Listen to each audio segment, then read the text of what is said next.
COVID-19, nous sommes arrivés à ce moment de la sortie du quoi qu'il en coûte, estime Bruno Le Maire. La sortie se fera de façon progressive, a toutefois assuré le ministre de l'Économie alors que le projet de loi de finances rectificative, présenté début juin, comprendra encore 15,5 milliards d'euros d'aides supplémentaires. Si la France lève progressivement les restrictions mises en place pour endiguer l'épidémie de coronavirus, la reprise de l'économie est tout aussi progressive, contraignant le gouvernement à recharger de nouveau les dispositifs d'aide d'urgence, faisant inexorablement grimper le coût de la crise sanitaire même s'il promet la fin prochaine du « quoi qu'il en coûte ». Le projet de loi de finances rectificative, PLFR, qui sera présenté le 2 juin en Conseil des ministres, comprendra 15,5 milliards d'euros supplémentaires pour financer les aides d'urgence mises en place l'an dernier dans les premières semaines de la crise, a ainsi annoncé le ministère de l'Économie jeudi 27 mai. Quelques 6,5 milliards d'euros permettront de financer l'activité partielle, 4 milliards d'euros financeront des exonérations de charges et 3,5 milliards d'euros le fonds de solidarité. Ajouté aux 7,2 milliards d'euros déjà rallongés début mai, dont 6,7 milliards pour le fonds de solidarité, et aux enveloppes prévues avant cela, au total le gouvernement aura budgété environ 43 milliards d'euros pour ses principaux dispositifs d'urgence pour 2021.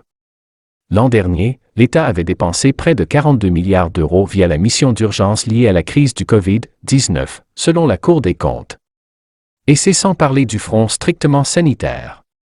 La persistance de l'épidémie et la campagne de vaccination devraient aussi engendrer entre 9 et 10 milliards d'euros de dépenses de santé, contre 4,3 milliards inscrits dans le budget de la Sécurité sociale, a estimé mercredi son directeur Franck von Lennep.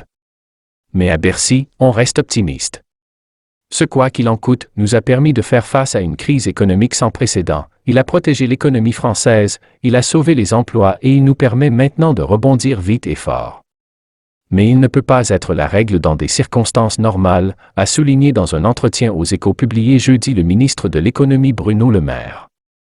Les aides doivent traduire notre transition d'un soutien économique généralisé vers un soutien ciblé pour les entreprises ayant connu les plus grandes difficultés, comme celle du secteur du tourisme, de la restauration et de l'hôtellerie, a ajouté le ministre délégué au compte public Olivier Dussopt au cours de ce même entretien.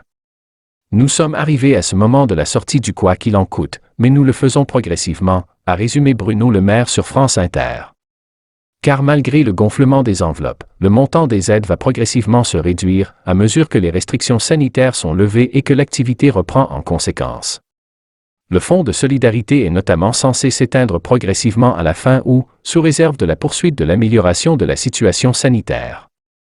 Le recours au chômage partiel, lui, devrait basculer petit à petit vers le dispositif d'activité partielle de longue durée mis sur pied l'an dernier.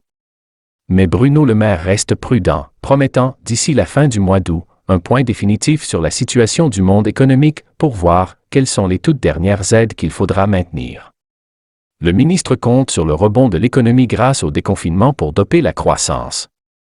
Les premiers indicateurs sont de fait encourageants,